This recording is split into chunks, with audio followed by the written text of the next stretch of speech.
Selam dostlar. Mаған распаковка келді. Сумка и помада.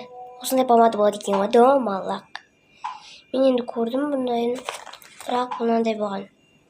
Бірақ одан өзгеше жылтырайды и кішкене ашылмайтыны бар енді. Мама ашып берші. Рахмет. Помада. Деп жағады или қолмен жағады. Мына жағы қатты жылтырақта, мына жері сары жылтырақта. Мына жері ондай сары жылтырақ емес. Төбесі сары жылтырақ емес. Мына сары жылтырақ көріп тұрғандар.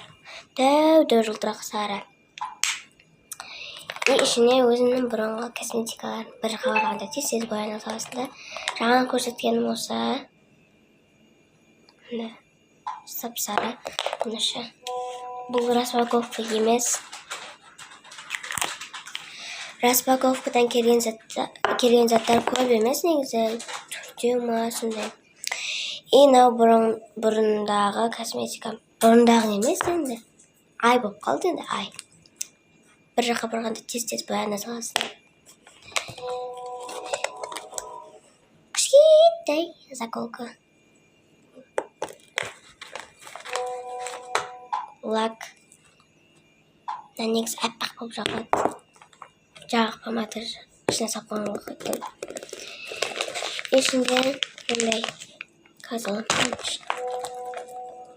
Ішінде 45 резинка. Менің резинкаларым сондай болады. Қазаны ашам. Ашып берші маған. Рахмет. Мына осы ашады. Жаңа ашылмай ғой. Осындай хит болатын крем, бірақ бұны мен баяғыда алып тастағам. Мына иісі күшті да, содан кейін тезде жақып істеймін. Бетіме, қолыма барлық жеріме.